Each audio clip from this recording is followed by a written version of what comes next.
ನಮಸ್ತೆ ವೀಕ್ಷಕರೇ, ಶುಭೋದಯ. ಜಾತಕ ಫಲ ಕಾರ್ಯಕ್ರಮಕ್ಕೆ ಸ್ವಾಗತ. ನಾನು ಪ್ರಗತಿ ಜೈರಾಮ್. ಇವತ್ತಿನ ಸಂಚಿಕೆಯಲ್ಲಿ ಈ ದಿನದ ವಿಶೇಷತೆಯ ಜೊತೆಗೆ 12 ರಾಶಿಗಳ ಫಲಾಫಲ ಹೇಗಿದೆ ಅಂತ ನೋಡೋಣ. ಹಾಗೆ ನೀವು ಕಳುಹಿಸಿರುವಂತಹ ಸಂದೇಶಗಳತ್ತ ಸಹ ಗಮನ ಹರಿಸಲಾಗುತ್ತೆ. ಮೊದಲಿಗೆ ಪ್ರಾಜ್ಞರಾದ ಶ್ರೀಕಂಠ ಶಾಸ್ತ್ರಿ ಅವರನ್ನ ಕಾರ್ಯಕ್ರಮಕ್ಕೆ ಸ್ವಾಗತಿಸೋಣ. ಶಾಸ್ತ್ರಿಗಳೇ ನಮಸ್ಕಾರ, ಕಾರ್ಯಕ್ರಮಕ್ಕೆ ಸ್ವಾಗತ. ನಮಸ್ಕಾರ ಶಾಸ್ತ್ರಿಗಳೇ, ಮೊದಲಿಗೆ ಈ ದಿನದ ವಿಶೇಷತೆ ಬಗ್ಗೆ ತಿಳಿಸ್ಕೊಡಿ. ಶ್ರೀ ಗುರುಭ್ಯೋ ನಮಃ. ಹರಿ ಓಂ. ಮೂರ್ತಿತ್ವೇ ಪರಿಕಲ್ಪಿತ ಶಶಿಭೃತೋ ವರ್ತ್ಮ ಪುನರ್ಜನ್ಮನಾಮಾತ್ಮೇತ್ಯಾತ್ಮವಿದಾಂ ಕ್ರತುಶ್ಚ ಯಜತಾಂ ಭರತ ಅಮರ ಜ್ಯೋತಿಷಾಂ ಲೋಕಾನಾಂ ಪ್ರಳಯೋದ್ಭವ ಸ್ಥಿತಿ ವಿಭಶ್ಚಾನೇಕದಾ ಯಶ್ರಿತೌ ವಾಚನ್ನ ಸದದಾತ್ವನೇಕ ಕಿರಣ ತ್ರೈಲೋಕ್ಯ ದೀಪೋರವಿ. ಸಮಸ್ತ ವೀಕ್ಷಕರಿಗೆ ಶುಭೋದಯ, ಶುಭ ಬೆಳಗು. ಈ ದಿನದ ಸಂದೇಶಗಳನ್ನು ಪರಿಶೀಲಿಸ ಪೂರ್ವದಲ್ಲಿ ಹೊತ್ತಿನ ಪಂಚಾಂಗವನ್ನು ಗಮನಿಸಿಕೊಳ್ಳೋಣ.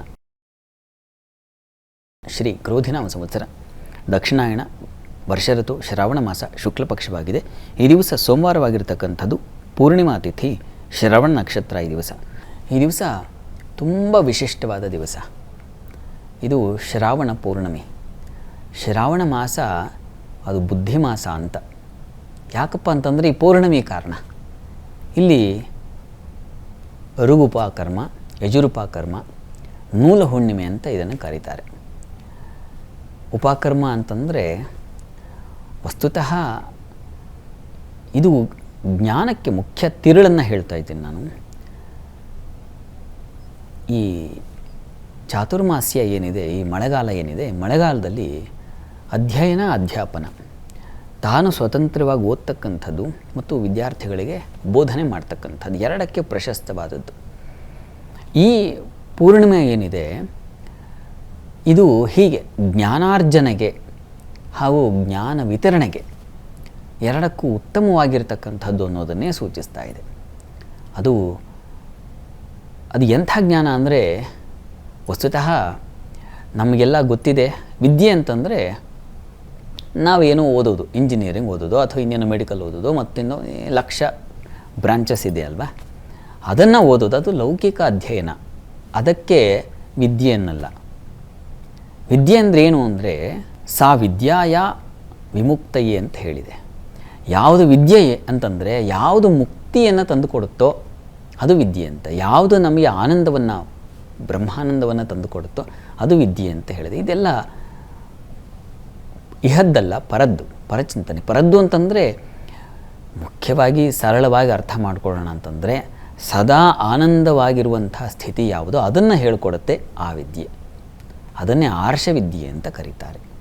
ಅದನ್ನೇ ಋಷಿಮುನಿಗಳೆಲ್ಲ ಸೂಚಿಸಿರ್ತಕ್ಕಂಥದ್ದು. ಯೋಗ ಧ್ಯಾನಗಳಿಂದಾಗಿ ನಾವು ಪಡಿತಕ್ಕಂಥ ಆನಂದ ಯಾವುದಿದೆಯೋ ಅದನ್ನು ವಿದ್ಯೆ ಅಂತ ಕರೀತಾರೆ ಅನ್ನೋದು ತಾತ್ಪರ್ಯ. ಅದಕ್ಕೆ ಒಂದು ಪ್ರೇರಕ ಶಕ್ತಿಯನ್ನು, ಅದಕ್ಕೊಂದು ದಾರಿಯನ್ನು ತೋರಿಸ್ತಕ್ಕಂಥದ್ದು ಈ ಶ್ರಾವಣ ಪೂರ್ಣಿಮೆ. ಅದೇ ಉಪಕರ್ಮ ಅಂತಕ್ಕಂಥದ್ದು ಆಚರಣೆ. ಅದು ಆಚರಣೆಯ ಮಹತ್ವ, ಅದರೊಳಗಿರ್ತಕ್ಕಂಥ ಸಾರ. ಈ ಕಾರಣದಿಂದಾಗಿ ಇದನ್ನೆಲ್ಲ ನಾವು ಹೇಗೆ ಮನಸ್ಸಿಗೆ ತಂದುಕೊಳ್ಳೋದು? ಮನಸ್ಸಿಗೆ ತಂದುಕೊಳ್ಳೋದು ಹೇಗಪ್ಪ ಅಂತಂದರೆ, ಅದೇ ದೈವದ ಚಿಂತನೆಯಿಂದ ಸದಾ ಚಿಂತನೆ ಮಾಡ್ತಾ ಮಾಡ್ತಾ ಮಾಡ್ತಾ ಅದಕ್ಕೆ ಒಂದು ದಾರಿ ಅಥವಾ ಅದಕ್ಕೆ ಬೇಕಾಗಿರ್ತಕ್ಕಂಥ ಸಂಘ ಇವುಗಳೆಲ್ಲ ಏರ್ಪಾಡಾಗಿ ನಮಗೆ ಅದರ ದರ್ಶನ ಆಗುತ್ತೆ ಅನ್ನೋದು ಮುಖ್ಯವಾದದ್ದು. ಮತ್ತು ಈ ದಿವಸ ರಕ್ಷಾಬಂಧನ. ರಕ್ಷಾಬಂಧನ ಈಗ ನಮ್ಮ ಭಾರತದಲ್ಲಿ ಅದು ಒಂದು ಬಾಂಧವ್ಯವನ್ನು, ಭ್ರಾತೃ ಬಾಂಧವ್ಯವನ್ನು ವೃದ್ಧಿ ಮಾಡ್ತಕ್ಕಂಥ, ಎಲ್ಲ ಕಡೆ ನಾವು ಇರ್ತಕ್ಕಂಥ ಪರಿಸರವನ್ನು ಒಂದು ರೀತಿಯಲ್ಲಿ ಭಾವನಾತ್ಮಕವಾಗಿ ಒಂದು ನಂಟನ್ನು ಏರ್ಪಾಡು ಮಾಡ್ತಕ್ಕಂಥ ಒಂದು ವಿಶೇಷ ಹಬ್ಬವಾಗಿದೆ ರಕ್ಷಾಬಂಧನ. ರಾಖಿಯನ್ನು ಕಟ್ತಕ್ಕಂಥದ್ದು, ರಾಖಿ ಹಬ್ಬ ಅಂತೆಲ್ಲ ಈಗ ಆಚರಣೆಯಲ್ಲಿದೆ. ಹಿಂದೆ ಅದು ಹಾಗಿರಲಿಲ್ಲ. ನೌಕೆ ಯಾನವನ್ನು ಮಾಡ್ತಾಯಿದ್ರು. ವ್ಯಾಪಾರಿಗಳೆಲ್ಲ ಹಡಗಿನಲ್ಲಿ ಏರಿಕೊಂಡು ಹೋಗಿ ಅಲ್ಲಿ ವ್ಯವಹಾರವನ್ನು ಮಾಡಿ ಬರ್ತಾಯಿದ್ರು. ಆಗ ಪೂಜೆ ಮಾಡಿಬಿಟ್ಟು ಒಂದು ರಕ್ಷಣಾತ್ಮಕವಾಗಿ ಒಂದು ದಾರವನ್ನು ಕಟ್ತಾಯಿದ್ರು. ಅದು ರಕ್ಷಾದಾರ ಅಂತ. ಅದು ಹಾಗಾಗಿ ರಕ್ಷಾಬಂಧನ ಅಂತ.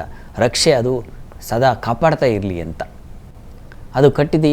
ಅದರ ಒಂದು ಬಲದ ಮೇಲೆ ಹೋಗಿ ಸುಲಭವಾಗಿ ಬರ್ತಾರೆ ಅಂತಕ್ಕಂಥ ಒಂದು ಆಚರಣೆ ಇತ್ತು ಅಂತ ಹೇಳ್ತಾರೆ ವಿದ್ವಾಂಸರು. ಈಗ ಅದು ಅದರ ಸ್ವರೂಪವನ್ನು ಬದಲು ಮಾಡಿಕೊಂಡಿದೆ. ಶಚಿ ಇಂದ್ರನಿಗೆ ಕಟ್ಟಿದಳು ಅಂತ ವಾಸ್ತವವಾಗಿ ಕಥೆ. ಆದರೆ ಈಗ ಭ್ರಾತೃವಾತ್ಸಲ್ಯದಿಂದಾಗಿ ಕಟ್ತಕ್ಕಂಥ ಒಂದು ರಕ್ಷಾಬಂಧನ ಅಂತಕ್ಕಂಥದ್ದು ಏರ್ಪಾಡಾಗಿದೆ. ಇಲ್ಲಿ ಇದೆಲ್ಲ ನಮ್ಮ ಬಾಂಧವ್ಯಗಳನ್ನು, ಸಮಾಜದಲ್ಲಿ ಮನೆ ಕುಟುಂಬವನ್ನು ಅಷ್ಟೇ ಅಲ್ಲ, ಸಮಾಜವನ್ನು ಬೆಸೆತಕ್ಕಂಥ ಒಂದು ವಿಶೇಷವಾದ ಹಬ್ಬ ಆಗಿದೆ. ಇದು ಬಹಳ ಒಳ್ಳೆಯದು. ಇದನ್ನೆಲ್ಲ ಆಚರಿಸೋದ್ರಿಂದ ಉತ್ತಮ ಒಡನಾಟ ಏರ್ಪಾಡಾಗುತ್ತೆ. ಅದು ಬಹಳ ಮುಖ್ಯವಾಗಿ ಬೇಕಾಗಿರೋದು. ಈ ರೀತಿಯಲ್ಲಿ ಶ್ರಾವಣ ಪೌರ್ಣಮಿ ಹಲವು ಮಾರ್ಗದರ್ಶನ ಮಾಡುತ್ತೆ ನಮಗೆ, ಬೌದ್ಧಿಕವಾಗಿ, ಭಾವನಾತ್ಮಕವಾಗಿ. ಈ ದೃಷ್ಟಿಯಲ್ಲಿ ಶ್ರಾವಣ ಪೌರ್ಣಿಮೆ ಅಂತಕ್ಕಂಥದ್ದು ಬಹಳ ಒಳ್ಳೆಯದು. ಮತ್ತು ಶ್ರವಣ ನಕ್ಷತ್ರ ವಿಷ್ಣುವಿನ ನಕ್ಷತ್ರ. ವಿಷ್ಣುವನ್ನು ಆರಾಧನೆ ಮಾಡೋದ್ರಿಂದಾಗಿ ನಮಗೆ ಮೋಕ್ಷವೇ ಸಿಗುತ್ತೆ, ಆನಂದವೇ ಸಿಗುತ್ತೆ ಅಂತ ತಾತ್ಪರ್ಯವೂ ಇದೆ. ಹೀಗಾಗಿ ಈ ದಿವಸ ವಿಷ್ಣು ಸ್ಮರಣೆಯನ್ನು ಮಾಡಿಕೊಳ್ಳೋಣ, ಶಿವನ ಪ್ರಾರ್ಥನೆಯನ್ನು ಮಾಡೋಣ. ಒಳ್ಳೆಯದಾಗಲಿ.